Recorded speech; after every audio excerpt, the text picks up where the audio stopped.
with chronic ankle instability. Anna, pass the mic.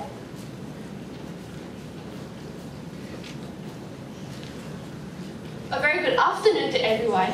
My name is Adeline and this is Bala, and together we are going to present to you our final year project titled Correlation between Patient-Assessed Instruments and Clinical Measures of Ankle Function in Individuals with Chronic Ankle Instability. And this is a quick overview of our presentation. I believe that most of us here have experienced at least one ankle sprain in our lifetime. Pain, swelling, instability, functional limitations, and recurrent ankle sprains are some of the common symptoms that we may face. To summarize such clinical presentations, the term chronic ankle instability, abbreviated CAI, is used to classify subjects with recurrent ankle sprains and the subjective feeling of giving way.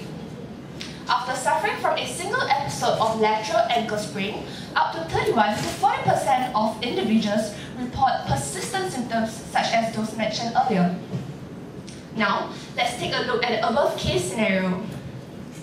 Mr. CAI is a patient who has had an unfortunate ankle sprain. From the subjective assessment conducted in the first session, it was noted that Mr. CAI has difficulty in running and complains of instability at times. On the second session, he reported that he now has slight difficulty in running with the ankle giving way occasionally. So, what exactly does instability at times and giving away occasionally signifies? Such information provided is based solely on the patient's perspective, and to the therapist, it is difficult to translate into information that can be interpreted objectively. Given current practices, such subjective information provided is vague and insufficient to accurately quantify and track the improvement and progress made in patients with ankle sprains. Hence, this is where standardized subjective scores need to come in to quantify improvements made based on patients' subjective complaints.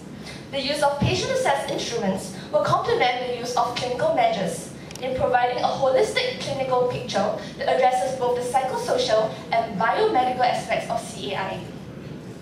This is also in conjunction with the International Classification of Functioning, Disability and Health, also known as the ICF, which presents health problems in terms of impairments, disability, and participation problems. This ICF model is based in the context of chronic ankle instability. Using Venn diagrams, we will now attempt to illustrate the importance between these two types of measures. In the scenario that there is no relationship between them, as depicted by the two separate domains, it might imply that these two measures assess completely different areas. As such, the assumption that their joint use provides complementary information from both the patient's and clinician's perspective would be invalid. Similarly, if the two have so many overlapping domains as shown on the above, it would imply that they are highly predictive of each other. This would mean that one improvement in one measure would definitely imply an improvement in the other. Thus, it would be redundant to conduct both measures. To the best of our knowledge, there have been no studies done to investigate the relationship between these two types of measures. With that done so, the aim of our study is to investigate the relationship between self-reported ankle function and functional performance in individuals with CAI. Self-reported function was evaluated using two patient-assessed instruments, Ankle Joint Functional Assessment Tool and Foot and Ankle Disability Index, and functional performance evaluated using the Modified Star Excursion Balance Test. The rationale of choosing these instruments will be explained shortly after. And for the hypothesis, there is a clinically significant relationship between self-reported ankle function and functional performance in individuals with CAI. Through this study, our group wishes to provide evidence to support or dismiss the joint use of these two types of measures, and hopefully to also provide directions for future studies to identify or to develop the most suitable outcome measure in evaluating individuals with CAI. Coming to the methodology, 74 student volunteers were recruited from the School of Allied Health from Nanyang Polytechnic. After screening of questionnaire, via questionnaire, 55 subjects were excluded based on the inclusion and exclusion criteria. The data was then collated and statistical analysis was done. The inclusion and exclusion criteria are as follows.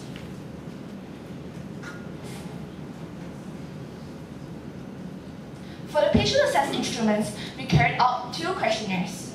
The first questionnaire will be the Ankle Joint Functional Assessment 2, abbreviated AJFAT.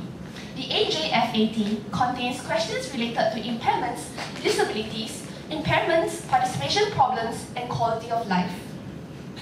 It has been validated in assessing disability in CAI with excellent test reliability of ICC value 0.94. This is a sample of the question in AJFAT. For example, in question 1, how would you describe the level of pain you experience in your ankle? There are 5 options to which the subjects can choose, which most aptly describe their experience. The second questionnaire will be the Foot and Ankle Disability Index, abbreviated FADI, which addresses performances in various activities of living. The FADI is reliable in detecting functional limitations in CAI with ICC value of 0.89 and sound content validity. This is a sample of a question in the FADI. For example, for the task of walking upstairs, the subjects are supposed to rate the level of difficulty they faced. Next, for clinical measures, we are going to carry out the modified version of the Star Excursion Balance Test, abbreviated SEBT. The SEBT is a viable alternative to the gold standard of using force plates. Not only is the SEBT simple and cheap to carry out, but also highly reliable and sensitive in detecting any functional performance deficits with good intra- and inter-tester reliability. This is how the test map of the modified version looks like. Our group has decided to use 3 directions, specifically anterior medial, medial, and posterior medial instead of the original 8 directions, as these 3 directions have shown to be sufficient in detecting any functional performances deficits. And the subjects are supposed to reach as far as possible in 3 different directions for each foot, as shown above. Next up, Bala will share with us the results, the discussion, and the conclusion of our study. Thank you. Thank you, Ellen. A very good afternoon to one and all. After the tabulation of the results, we arrived at 3 significant findings. Moderate correlations were found between the posterior medial ridge of the Star Excursion Balance Test and the Ankle Joint Functional Assessment tool, as well as the posterior medial ridge of the Star Excursion Balance Test and the Foot and Ankle Disability Index, with R values of 0.690 and 0.578 respectively. There is also a moderate correlation between the AJFAT and the FADI, with R values of 0.523. All results were proven significant with p-values of less than 0.05. Therefore, as shown in our findings, the posterior medial ridge of the SEBT was found to be the only excursion direction that had a statistically significant correlations with the patient-assessed instruments. This concurs with previous findings that the posterior medial ridge direction was the most representative of any functional performance deficits in individuals with chronic ankle disability. Through the findings as mentioned, the null hypothesis is therefore rejected. The hypothesis stands true that there is a clinically significant relationship between the self-reported ankle function and the functional performance in individuals with chronic ankle disability. It should be noted that the correlation is only significant in the posterior medial ridge direction of the Star Excursion Balance Test. Coming to the discussion, the correlations between posterior medial ridge of the Star Excursion Balance Test and AJFAT was noted to be stronger compared to the FADI. This could be attributed to the larger percentage of sedentary subjects, 63.2% in the study population. These subjects may not have taken part in higher level activities such as going uphill, as stated in the FADI. As such, their ankles may not have been subject to the same amount of stress, contributing to possible inaccuracies. Moving on to the clinical implications of the findings, it shows that there is a positive and moderate correlations between the measures.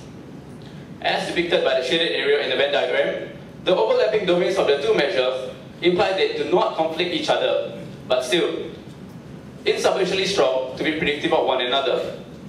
This result supports the notion that the joint usage of the 2 measures will provide more information on evaluating the function of one's ankle. The diagram above attempts to illustrate the components of both the subjective and the objective measurements. It has been shown in previous large-scale studies that these patient-assessed instruments quantify pain, swelling, instability, and functional limitation, and that the star excursion balance test will be able to quantify postural control, strength, range of motion, proprioception, and function of the other limb. The overlap region of the two domains therefore represents the functional performance of the ankle. Even with the best of studies, there are bound to be limitations and areas of improvement. Our first limitations would be the relatively small sample size. This is due to the strict inclusion and exclusion criteria, which only resulted in 19 out of 74 subjects being recruited. This then has the implication on the statistical significance and generalizability of the results, and hence, results should be interpreted with caution. Another limitation is the disproportionate number of subjects in each gender. Our study was made up of 5 males and 14 females. Subjects were also predominantly sedentary, with 63.2% not engaging in regular physical activity, according to the American College of Sports Medicine recommendation. This limits the generalizability of the results yet again. Lastly, there appears to be a ceiling effect in the patient-assessed instrument, especially FADI. Almost all subjects attain full score for the impairment-related questions in the patient-assessed instruments. This limits the sensitivity of the instruments in detecting differences between subjects with varying degree of functional limitation and disability. Given more time and resources, large-scale studies with a better distribution of subjects would be done to further substantiate our results. To conclude, this is the first study done to investigate the relationship between patient-assessed instrument and clinical measures for individuals with chronic ankle instability. Current findings provide preliminary evidence for the joint usage of both outcome measures in individuals with chronic ankle instability. Further research is warranted to provide more concrete evidence to support evidence-based practice of this new concept. Hopefully, the findings of our study will prove as a stepping stone in allowing clinicians to recognize the importance of both patient-assessed instruments and clinical measures in evaluating individuals with chronic ankle instability. And these are references. Thank you.